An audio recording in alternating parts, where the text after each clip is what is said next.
మొదటి రాజులు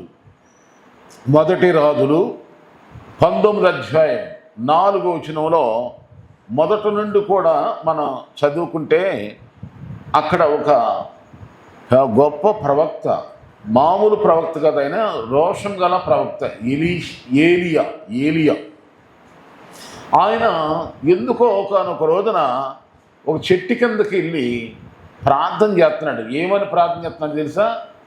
ఈ ప్రభువా నన్ను చంపేసేయి, నన్ను తీసేసుకో, నేను ఉండలేను, నేను బతకలేను, నన్ను చంపేసేయి అని దేవుని ప్రార్థన చేస్తున్నాడు. ఇంత గొప్ప ప్రవక్త, రోషం కలిగిన ప్రవక్త. వర్షం ఆగిపోవంటే ఆగిపోయింది, వర్షం రా అంటే వచ్చింది. అగ్ని ద్వారా దేవుడు ఆకాశము నుండి అగ్ని కురిపించిన ప్రవక్త, యెహోవాయే నిజమైన దేవుడిని రుజువులు చేసినటువంటి రోషము కలిగిన ప్రవక్త. సారేపతు విధవరాల దగ్గరికి వెళ్ళి, అమ్మా నా మాట వింటే నీకు ఈ కరువుల్లో నీకే కొరత ఉండదు, మొదటప్ప నాకు పెట్టు, మొదటి రోజు నాకు పెట్టనేది ఆమె ధైర్యం చెప్పి తిని ఆమె ఇంటి వారందరికీ కరువు రోజులు సమృద్ధిగా ఆహారాన్ని అనుగ్రహింప చేసినదే ప్రవక్త. ఇంత గొప్ప ప్రవక్త ఎందుకు చనిపోవాలనుకుంటున్నాడు? నన్ను చంపే ప్రభో అని అరణ్యంలోకి వెళ్ళి ఒక చెట్టు కింద ప్రార్థన చేస్తున్నాడండి. ఎందుకు వచ్చిందో పాపం ఈయనకి బాధ మనం తెలుసుకుందాం ఇప్పుడు. ఎందుకంటే మీకు అంతా కథలాగా చెప్పేస్తా, ఇంతకు చదివి వినిపిస్తే మీకు చాలామందికి అర్థం కాదు. నేను చెప్పే ఈ యొక్క విషయం మొదటి రాజుల గ్రంథం 18, 19 అధ్యాయాల్లో ఉంటాయి. ఇప్పుడు 19వ అధ్యాయంలో ఈ 4వ వచనంలో ఏముంటుందంటే, తాను ఒక దిన ప్రయాణం అరణ్యంలోనికి పోయి ఒక బదరి వృక్షం కింద కూర్చుండి మరణాపేక్ష. ఏ అపేక్ష అండి? మరణాపేక్ష గలవాడ యెహోవా, నా పితరుల కంటే నేను ఎక్కువ వాడిని కాను, ఇంత మటుకు చాలు, నా ప్రాణం తీసుకునమని ప్రార్థన చేశాను. ఇంత గొప్ప ప్రవక్త. చూడండి, లోకములో ఒక సర్వే ప్రకారం ప్రపంచంలోనంట, మన ఇండియాలోను, మన హైదరాబాద్లోను, మన పరిసర అన్ని ప్రాంతాలు, తెలుగు రాష్ట్రాల్లోనే అన్ని రాష్ట్రాలు కూడా 100కి 90 అనగా 90% ప్రజలంటే ఇప్పుడు కూడా అసలు ఎందుకు బ్రతుకుతున్నాము, ఈ బ్రతుకు నాకు ఎందుకు, చస్తే పోలే ఏంటి బాధలు అని అపేక్ష. ఏ అపేక్ష అంటే ఇది మరణ. క్లబ్బుల్లో ఉన్న, పబ్బుల్లో ఉన్న, ఆస్తిలో ఉన్న, ఐశ్వర్యంలో ఉన్న, అందంగా ఉన్న, ఆరోగ్యంగా ఉన్న, 5 అంతస్తుల మేడలో ఉన్నా కానీ, పూరి పాకలో ఉన్నా కానీ, ఒకవేళ ఎంత భేద స్థితిలో ఉన్ని పచ్చడం ఎత్తుకుని తినేవాడైనా, పలావులు తినేవాడైనా, ప్రతి ఒక్కరిలో కూడా ఒక అపేక్ష కనబడకుండా, ఎవరికి అర్థం కాకుండా ఒక అపేక్ష అనేది. అది ఏ అపేక్ష అంటే మరణాపేక్ష అంట. కొంతమంది ఏమో ఎలా ఉంటారంటే వాళ్ళు బతకాలనే ఉంటుంది, కానీ వాళ్ళు రెండో విధానం ఏంటంటే వాళ్ళు బతకాలనే ఉంటుంది, జీవించాలనే ఉంటుంది, కానీ వాళ్ళకి తెలియకుండానే మరణ మార్గాలు గుండా వెళ్తారంట. ఎలాగ చెప్పండి? బర్త్డే పార్టీ అంటారు, ఫంక్షన్ అంటారు, ఫ్రెండ్స్ని పిలుస్తారు, అంటారు, ఎంజాయ్ చేస్తారు, తాగుతారు, డ్యాన్స్ చేస్తారు, బైక్ వేసుకుంటారు, బుల్లెట్ వేసుకుంటారు. మామూలు రోడ్డు అయితే బాగదు, డ్రైవింగ్, దాన్ని ఏమంటారు, రేసింగ్. రింగ్ రోడ్డు అయితే భలే ఉంటుంది అంటారు. 2 వేసారు, 3 ఎక్కేస్తారు. ఏం చేస్తారు చెప్పండి? నాకు తెలియకుండా వాళ్ళు బతకాలని ఎంజాయ్ చేద్దాం అనుకుంటారు, కానీ నాకు తెలియకుండా ఎక్కడికి వెళ్ళిపోతారని. బతకాలని అనేకులు అనుకుంటారు, కానీ వాళ్ళకి తెలియకుండానే హై స్పీడు, ఓవర్ స్పీడు, తొందర. కొంతమంది అయితే నిద్రమత్తులో కార్ డ్రైవింగ్ చేస్తే ఎంతోమంది అక్కడికి వెళ్ళి వస్తూ తారులో ఎంతోమంది. వాళ్ళు క్రైస్తవులని కాదు, మతాలతో సంబంధం లేదు ఇక్కడ. వాళ్ళకి తెలియకుండానే మనుషులు ఏం చేస్తున్నారంటే చాలామంది ఏమైపోతున్నారు, మరణ ద్వారాలు గుండా వెళ్ళిపోతున్నారు. ఇక్కడ ఈ ప్రవక్త మరి ఈయనకెందుకు వచ్చిందో, ఈయనెందుకు చనిపోవాలనుకుంటున్నాడు, ఈయనకెందుకు చనిపోవాలని వాంఛ, కాంక్ష, అపేక్ష ఆశపడిపోతున్నాడు. ఎందుకు వచ్చిందయ్యా? ఇప్పుడు మీలో ఎవరైనా భార్య భర్తలు కానీ ఎవరైనా యవనస్తులే కానీ చిన్నోళ్ళు కానీ పెద్దోళ్ళు కానీ ఎవరినైనా అడిగితే ఎందుకు చనిపోవాలయ్యా, ఎందుకో నాకు బతకాలనిపించలేదండి, ఎందుకో నాకు చనిపోవాలండి. ఏమైంది ఒక్కొక్కడు ఒక కారణం చెప్తారు. అన్నీ బాగున్నాయి కదమ్మా, అంత మంచిగా ఉన్నావు కదా, అంత బాగున్నారు కయ్యా, ఏమైందయ్యా నీకు, ఇంత పెద్ద కంపెనీ ఉంది కదా, నువ్వెందుకు చనిపోవాలనుకున్నావయ్యా, ఇన్ని కోట్లు ఆస్తుంది ఎందుకయ్యా, అతనుకుండే బాధ అతనికి ఉంటుంది.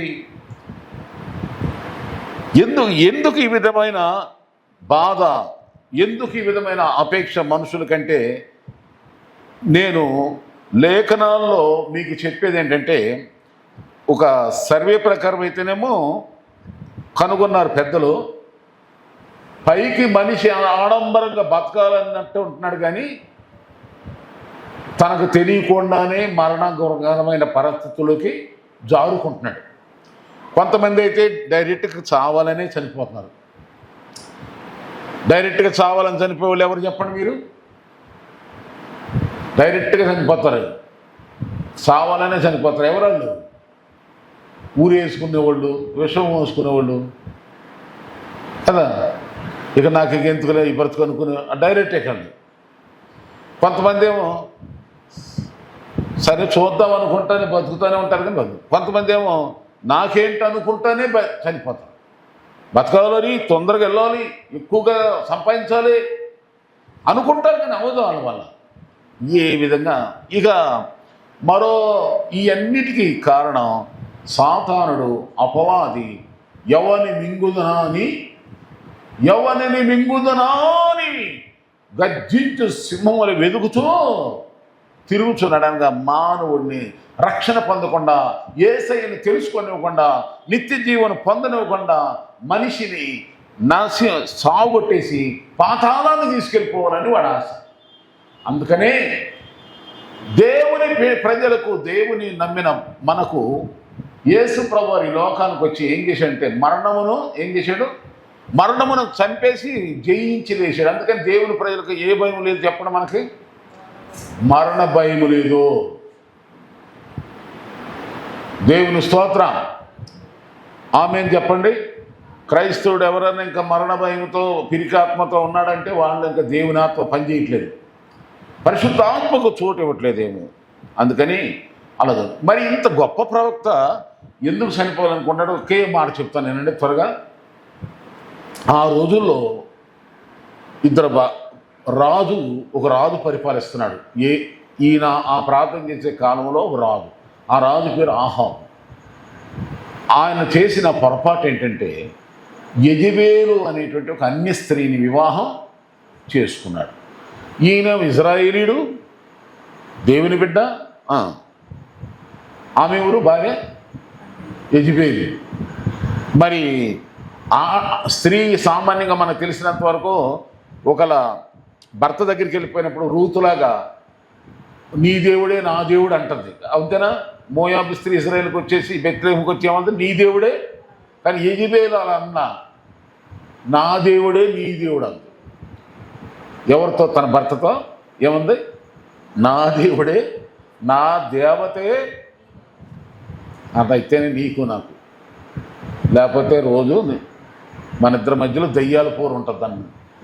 ఆయన ఎలాంటి బస్ అన్న పనికి మంచి అన్నాసంటే ఆమె ఏం చెప్తే చేసేవాడు. కొంతమంది ఉంటారు వాళ్ళ కళ్ళ ముందు అంత అన్యాయం జరుగుతున్నా సరే తమకిష్టమైనటువంటి వారు ఏది చెప్తే అదే నిజం అంటాడు. ఇదిగో ఆ కుందేలుకి 4 కాళ్ళు ఉన్నాయా అంటే లేదు మా అమ్మ చెప్తుంది 3 కాళ్ళు అని చెప్తుంది. అక్కడ 4 కాళ్ళు కనబడితే నాకు ఏమంటాడు? మా అమ్మ చెప్పింది అంటాడు. వినరు. అలాంటి వాడే యాహాబు. అరే మన దేవుడు ఎవరో? అసలు ఆకాశము భూమి ఆకాశం సృష్టించిన దేవాది దేవుడు కదా మన దేవుడు. ఈమెంటి దేవత అంటుంది ఏంటి? బయలుదేవత అంటుందేంటి? పెళ్ళి మాత్రమే చేసుకున్నా, భార్యగా నిన్ను ఎలా చూడాలో చూసుకుంటా, నీవు నా తట్టే తిరగాలి కానీ నేను నీ తట్టు, నీ దేవతల తట్టు నేను తిరగా. నేనెవరిని? రోషను గల దేవునికి చేత అభిషేకించబడిన రాజుని. హే, ఆ ప్రసాదాలు నాకు అక్కర్లా, ఆ పిండా కూడా నాకు అక్కర్లేదు, అది ఉచితంగా వచ్చినా సరే, ఆ బేవర్స్గా వచ్చినా సరే, ఆ పెంట అవతల పారాయి. నువ్వు అలాంటి పిచ్చేసేసేవాటి ఇప్పుడే విడాకులు ఇచ్చేస్తానన్నాను. కానీ ఈ బేవర్సుగాడు ఆహాబు అనేటువంటి వాడు పనికిమాలినుడు. ఆమె ఏం చెప్తే చెప్పండి, ఆమె ఏం చెప్తే మంచి చెప్తే వినొచ్చు. ఎవరైనా ఒక భార్య, నేనేమంటానంటే ఇంట్లో చిన్న పిల్ల, ఇంత పిల్ల మంచి చెప్పినా వినొచ్చు. ఇంత పిల్ల చెప్తుంది ఒక్కోసారి జ్ఞానం. పేతురు అబద్ధం ఆడుతున్నాడని ఎవరు చెప్పారు చెప్పండి? పేతురు యేసు ప్రభు నేను ఎరగను అని ఒక చిన్నపిల్ల దగ్గర అన్నాడు. ఆ చిన్నపిల్ల ఏమందంటే, నువ్వు యేసుతో ఉన్నప్పుడు నేను చూశానంటే అమ్మ. కనుక చూడండి, చిన్నపిల్లలు మంచి చెప్పిన ఇందాం. నా సేవా అనుభవంలో సేవా క్షేమాభివృద్ధి కొరకు, ఆత్మీయ అభివృద్ధి కొరకు, సంఘ క్షేమాభివృద్ధి, పరిచర్య క్షేమాభివృద్ధి కొరకు ఇంత పిల్లలు చెప్పిన ఇంట, చదువు లేనోడు చెప్పిన ఇంట. నీవు నేను కూడా ఎవరు మంచి చెప్పినిందాం. కానీ ఈ ఆహాబు తన భార్య మాట విన్నాడు. భార్య మాట వినొద్దు, దాంట్లో వినండి. భర్త భార్యలు చక్కగా మాట్లాడుకోండి, ఒకరిష్టాన్ని ఒకరు చేసుకోండి. కానీ దేవుడి దగ్గరకు వచ్చేవారు మాత్రం ఏమనాలంటే ఇద్దరు ఒకటే పాట పాడాలి. ఏమని పాట పాడాలి? జరిగేది ప్రభు చిత్తమే, మన చిత్తం కాదు. లేఖనాలు ఎలా చెప్తే అలా జరుగుతుంది. ఇదివరకు భార్య భర్తలు ఇద్దరు వాక్యంతో కొట్లాడుకునేవాడు. ఎట్లా అంటే ఆయనేమో ఇది కరెక్ట్ అనేవాడు, ఆమెమో అది కాదనేది. వీళ్ళిద్దరి ఈ 4 రోజులు 3 రోజులు పెరుగులాడి బుధవారం బైబిల్ స్టడీకి వచ్చి, పాస్ గారు మా ఇద్దరి మధ్యలో గొడవ అయిందండి. నేను అనుకున్న కుటుంబ గొడవలేమో ఓ నాయన అనుకున్నాను. కాదు, అలా ఏమని ఏమి లేదండి పాస్ గారు, అది ముందు ఆయన చెప్తాడు ఏనండి అని. అప్పుడు ఆయన ఏం చేశాడు, బైబిల్ తీసుకొచ్చి ఆ అధ్యాయం తీసి, ఇదిగో ఇది నేను చదివానండి, నేను ఇది అంటే మా ఆవిడ ఒప్పుకోవట్లేదు. ఆమె ఏం చేసేదంటే ఆమె తెరిసి నేను ఇలా అన్నాను. వీళ్ళిద్దరూ అప్పుడు ఏం చేసేవాళ్ళంటే, పాస్టర్ గారు చెప్పిందే మనం ఇందా, మన నా ముందే వాదన, నువ్వొద్దు నేను వద్దు. దైవజనుడు కాబట్టి ఆయన తెలుసు కనుక ఆయన నేను మాత్రం ఏమన్నాను, అయ్యగారు చెప్పిందే వాస్తవం అని వాళ్ళు నేను చెప్పింది విని అది అలా అది సమాధాన పడిపోయాడు. అంటే వాళ్ళిద్దరు ఎవరి మాటకు లోబడ్డారు చెప్పండి? భార్య భర్తలు ఇద్దరు దేవుడి మాటే. నీ ఇంట్లో ఎవరు మాట్లాడాలని చెప్పండి అనండి అమ్మా.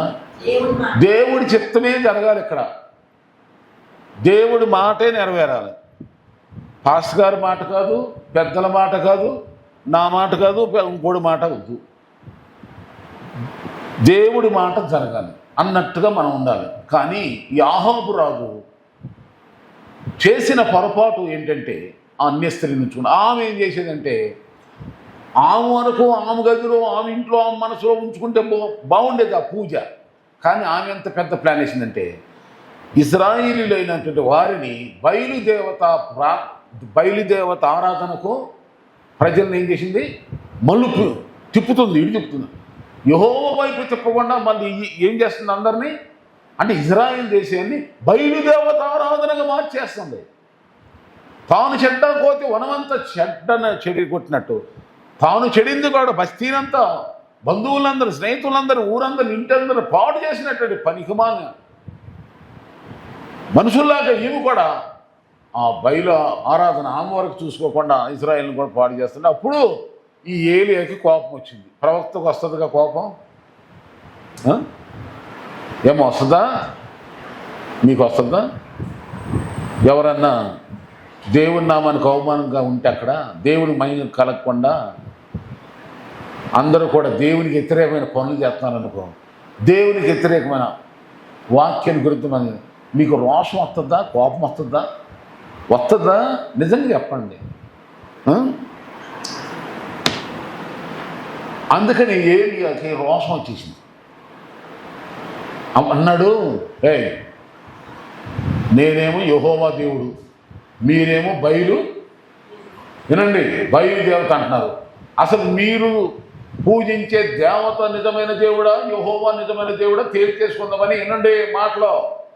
అని ఏం చేశాడంటే ఒక పోటీ పెట్టాడు. ఏం పోటీ అంటే, ఇదిగో మీ ప్రవక్తలందరూ మీరందరూ కూడా వచ్చేసేయండి, ఏ దేవుడైతే అగ్ని ద్వారా సమాధానం చెప్తాడో, ఏ దేవుడైతే అగ్ని ద్వారా మన ప్రత్యక్షం అవుతాడో ఆయనే నిజ దేవుడు అనుకుందాం. ఇక నుండి ఒకరు బయలు దేవత నుండి కానీ మీరు ప్రార్థన చేసి అగ్ని ద్వారా కానీ ఆ బలుల అర్పణ జరిగితే మాత్రం మీ దేవుడు అని పోటీ పెట్టాడు. ఒకటి గుర్తుపెట్టి ఏం చేశాడంటే, బయలుదేవత ప్రవక్తలు 400 మంది పైన 8 సుమారు వాళ్ళు ఎక్కువ మంది ఈయన ఒక్కడే. అప్పుడు వాళ్ళందరినీ ఏమన్నారంటే, మీరు మీ దేవత బలి అర్పించండి, కానీ ఒకటే షరతు, ఆ బలి మీ దేవత వచ్చి అగ్నితో దహించే.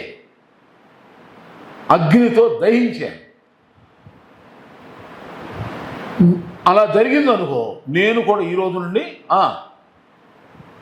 మీలాగానే బైలా అని చేతులకి అన్ని కట్టేసుకుంటా, ఆకులు కట్టుకుంటా, ముఖం అంతా పెంట చేసుకుంటా, ఆ పాపిష్టి రంగులని రాసుకుంటా, ఎగురుతా, డ్యాన్స్ చేస్తా, కింద పడతా, తోలుతా, పులి బాటలు తాగేస్తా, మీ ఇష్టం ఏం చేయంటే చేస్తానని.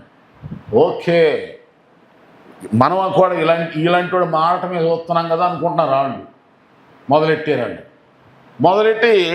ఓ బైలా అని మొదలెట్టారు. ఉదయం నుండి మొదలెట్టినాడు, సాయంత్రం 3 అయినా బైలా లేదు, దయ్యము లేదు.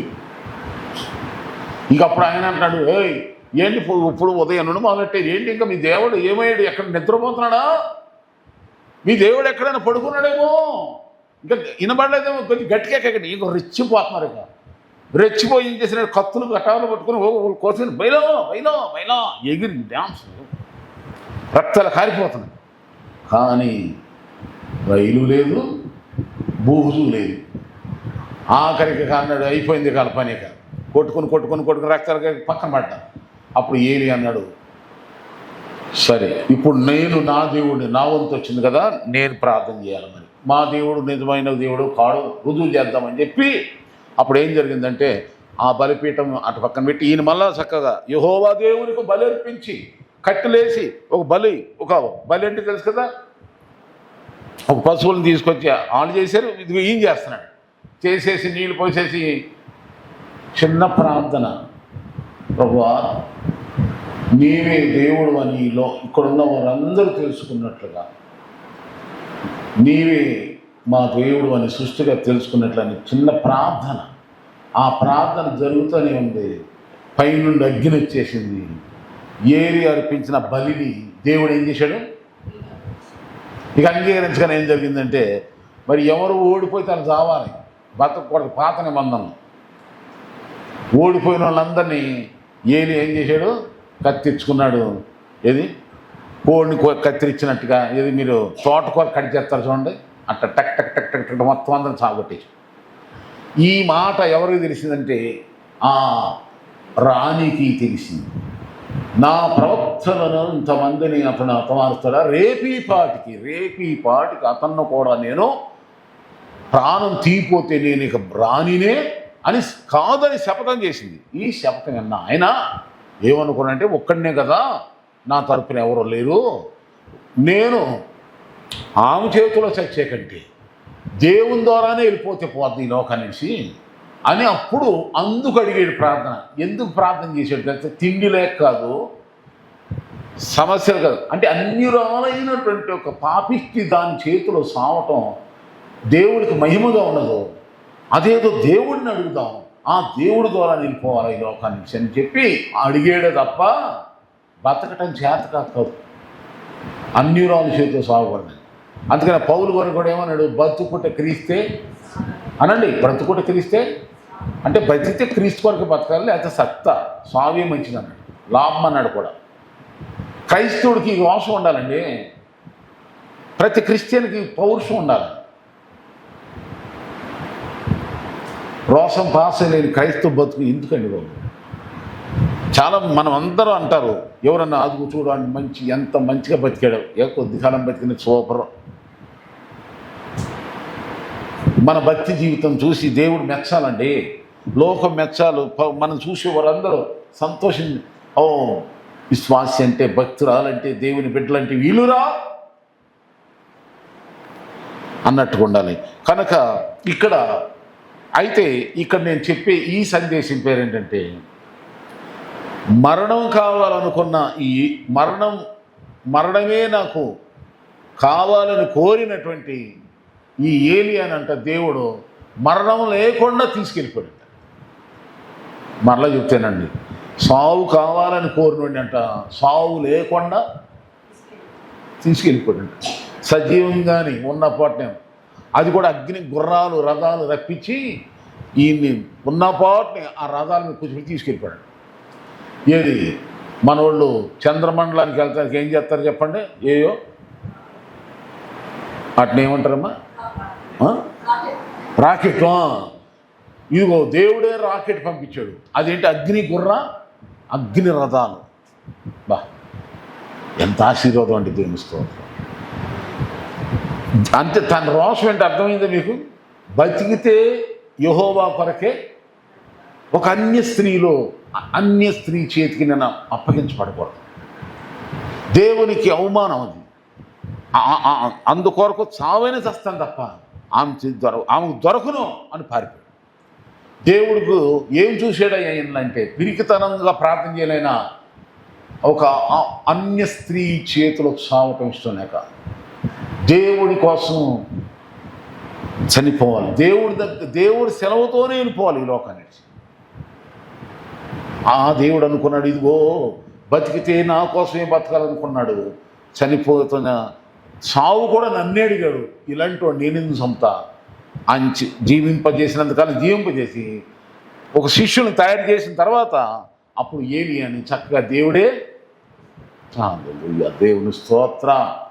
ఏమండి, అలాంటి సంతోషం మనం కూడా పొందాలి. మన సమయం వచ్చే వరకు ప్రభు ఆయన దృష్టిలో మన ఆయుష్ ఎంతవరకు ఉందో అంతవరకు కూడా ఆయనే మన కాపాడి పౌరుషంగా ప్రత్యేకంగా ఆయన పిలుపు ద్వారా ఆయన రాజ్యానికి మనల్ని తీసుకోవాలి తప్ప రోగాల చేతో చెప్పండి, తెగుళ్ళు చేతో ఇంకా చెప్పండి, ఇంకా ఏని ద్వారా కూడా నీవు నశించుట దేవునికి ఇష్టం కానే కాదు. కనుక ఈరోజు నీవు మనందరం నేర్చుకోవాల్సింది ఏంటంటే, ఏలియాలాగా రోషముగా ఉందాం, పౌరుషంగా ఉందాం. దేవునికి స్తోత్రం. ఇంకా చాలా చెప్పగలను ఈ విషయాల గురించి. షడ్రకు మెషక్ అబేద్నెగోలు దానియేలు వాళ్ళు ఎందుకు సింహాల బోన్లు వేయబడ్డారు, ఎందుకు అగ్నిగుండంలో వేయబడ్డారు మీకు తెలుసు కదా. ఎందుకు? వాళ్ళ దేవతల కాళ్ళు నమస్కారాలు చేయనందుకు. అందుకే మరి దేవుడు అన్న వదిలిపెట్టాడా? అగ్నిగుండంలో లాగలే, సింహాలను నోరు మూయించలా. దేవుని కొరకు రోషంతో మండే వాళ్ళని దేవుడు ఎవరి చేతికి అప్పగించడు. పేదరికానికి, రోగానికి, తెగులకి, దరిద్రానికి అప్పగించడు. వాళ్ళు ఎవరో బెదిరించారు, వాళ్ళు ఎవరో అంత దుష్టురాలైనటువంటి రాణికే చేతిని దొరకనివ్వకుండా ఆమె కుక్క సాగు చచ్చేలాగా దేవుడు చేశాడు. కుక్క సాగు మేడ మీద నుండి పడి చచ్చింది. కానీ ఈయన ఎవరికి అందనంత దూరంలో ఉన్న దేవుని రాజ్యానికి రథాలతో గుర్రాలతో. మరి దేవుని కోసం పౌరుషం బతకటం ముఖ్యమా? ఈ లోకములో ఉన్నటువంటి ఆ యెజబెలు లాంటి దురాత్మలు, అపవిత్రాత్మలకు భయపడిపోయి జీవించి పాడు చేసుకోవటం మంచిదంటారా? డిసైడింగ్. పోనీ యేసుప్రభు నమ్మని వాళ్ళకి తెలియదు ఈ విషయాలు, బైబిల్ తెలియని అస్సలు తెలియదు. కానీ రక్షణ పొంది బాప్తిసం పొంది క్రిస్టియన్గా ఉండి ప్రభు యేసయ్యా ప్రభువా ప్రభువా అని ప్రార్థిస్తున్నాం. మనం ఆయన కొరకు రోషంగా బతుకుదాం. రోషంగానే ఈ లోకంలో బతకనిస్తాడు. ప్రత్యేకంగా దేవుడు తన గౌరవంగా తన రాజ్యానికి. కొంతమంది చనిపోతే ఉంటారా, ఒరే భలే బతికాడు అయ్యా, చాలా కాలం బతికాడు, చాలా బాగా బతికాడు. అరే నిన్న కూడా మాట్లాడాడు మనతో, నిన్న కూడా ఆమె మనల్ని పలకరించింది. ఏంటి అమ్మ, ఆ ఆంటీ, ఆ ముసలమ్మ, ఆ అమ్మమ్మ, ఆ నానమ్మ ఎప్పుడు చనిపోయింది అంటారు. అరే మాట్లాడుతానుంది. మంచి మరణం అంటారు దేవుని స్తోత్రం. మంచి పిలుపు దేవుడు ఇచ్చును దాకా. హల్లెలూయా. అప్పటి వరకు దేవుడు నిన్ను ఎడవడో. యెజబెలు లాంటి భయాలు నిన్ను కమ్మినా నీకు ఏ హాని జరగనివ్వడు, ఏ అవమానం జరగనివ్వడు, ఏ కష్టం జరగనివ్వడు. భయపడమాకండి. రోషం ఉందామా, పౌరుషం ఉందాం. ఎన్నో ఉంటాయి. సేవ చేస్తున్న నాకుంటాయి, విశ్వాసులు ఇంకా మీకుంటాయి. ఇంట్లో ఉంటే పోరాటాలు, బయట ఉంటాయి పోరాటాలు. లేకపోతే అసలు మనం విజయం ఎట్లా పొందుతాం? మనం జయం పొందాలి కదా. పరీక్ష లేకపోతే ఒక విద్యార్థికి ఎలా పాస్ అయితేనే కదా ఆ ఉద్యోగానికి అర్హులు అవుతారు. కనుక మనం కూడా శ్రమలు వస్తాయి. మానసిక సమస్యలు, కుటుంబ శ్రమలు, ఆర్థిక శ్రమలు, ఏ యొక్క మానవ శ్రమలు ఏదో ఒకటి అడ్డానికి వస్తానే ఉంటాయి. ఎవరికైనా వస్తూ ఉంటాయి. నీతిమంతుని కలుగు శ్రమలు చెప్పండి అనేకములైనను వాటన్నిటి నుండి యెహోవాన్ని తప్పిస్తాడు. కనుక కొంచెం కాలం మనం శ్రమ పడిన పేమట ఆయనే తానే మన స్థిరపరిచి బలపరుస్తాడు. కనుక శ్రమను చూసి భయపడకుండా శ్రమలేంది అతిశయపడుచు. ఈ శ్రమలు అల్పకాల శ్రమలు మాత్రం ఉండి ఈ శ్రమ మమ్మల్ని ఏమి చేయలేదు. క్రీస్తు ప్రేమ నుండి మమ్మల్ని ఏది కూడా ఎడబాప నేరదు అని చెప్పి రోషంగా పౌరుషంగా ఉండండి. అప్పుడు దేవుడే నిన్ను జయోత్సాహంతో దీవిస్తాడు. మరణించాలనుకున్న ఏలియాని శక్తికి మించిన సేవ ఇచ్చాడు. ఇంకా ఆయుష్ పెంచాడు. ఇంకా అనేక మంది శిష్యుని ఇచ్చాడు. ఇంకా అనేక పనులు కార్యాలు దేవుడు తన కోసం చేయించుకుని ఆయన్ని తన చిత్తానుసారంగా ఆయన సమయంలో ఆయన తీసుకున్నాడు. కనుక మీరు ఇంకా 2 రిఫరెన్స్లు నేను చెప్తాను, ఇంటికి వెళ్ళి చదువుకోండి. 2వ రాజుల గ్రంథం 2:11 దేవుడు ఆయన ఎట్లా తీసుకెళ్ళడం ఉంది. 2వ రాజులు 2:11 ఉంటుంది అన్నమాట.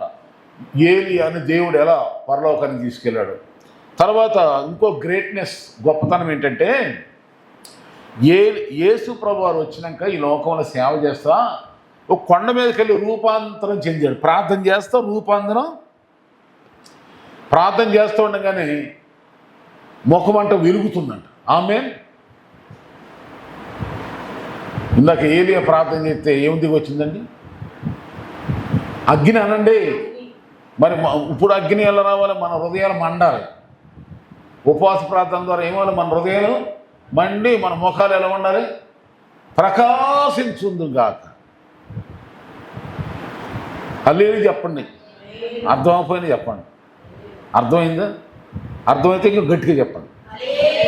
అది చాలు. అర్థమైందని నాకు అర్థం. యేసు ప్రభువారు ఆ రూపాంతర కొండ మీదకి వెళ్ళి మత్తయి సువార్త 17:1-2 ఆ వచనాలు ఉంది. ఆయన ప్రార్థన చేస్తుంటే రూపాంతరం చెందినప్పుడంట చూడండి. అక్కడ అదంతా చదవద్దు కానీ ఆయన ముఖము సూర్యుని ప్రకాశించింది. ఆయన వస్త్రం వెలుగులే తెల్లరవై ఇదిగో మోషేయు ఏలియాయు వారికి కనబడి. ఆ పరవశించినటువంటి ఆ సందర్భం అంటే ఎవరు వచ్చి మాట్లాడుతున్నారంటే యేసు ప్రభుతో మాట్లాడుతున్నారంటే వచ్చి ఏలియా యేసు ప్రభుతో అంటే పరలోకము నుండి దేవుని కుమారుడు దేవుడితో వచ్చి. ఎంత గొప్పతనం అండి! అంత గొప్ప ఆధిక్యత దేవుడు నీకు మనందరికి ఇచ్చునుగాక. అందుకని ఈరోజు ప్రార్థన, ఈ ఏలియా ప్రార్థన ద్వారా మనం నేర్చుకోవాల్సింది ఏంటంటే పౌరుషంగా ఉందా చెప్పండి. ఎవరన్నా లేదనంటే భలే కోపం వస్తుంది అందరికి. అవన్నీ విడిచిపెట్టేది పనికి మన కోపాలని. ఎందుకు? ఏం పనికి దాని ద్వారా ఏమి ఉండదు. ఇంట్లో ఎవరన్నా తెలియకన్నా తెలిసి అన్నా రోడ్డు అంటే ఎవరన్నా తెలియక రాసుకున్నా లేకపోతే అదే ఇవన్నీ తీసవుతారు పారండి. ఎవరిని పట్టించుకోమని ప్రభువు కొరకు రోషం అనండి. దేవుని కోసం మండాలి, ప్రకాశించండి. ప్రార్థన పరవశం. నీ ద్వారా దేవుడు ఉన్నాడు ఈ లోకములో, నా ఇంటిలో ఉన్నాడు, మన బస్తీలో ఉన్నాడు, మన దేశంలో, మన ప్రాంతంలో, మన కంపెనీలో, మనలో దేవుడు ఇక్కడ ఉన్నాడు అని రుజువు అవ్వాలి నీ ద్వారా. అదే రోషం అంటే. దేవుడి మాటలు దీవించి ఆశ్రయించునుగా.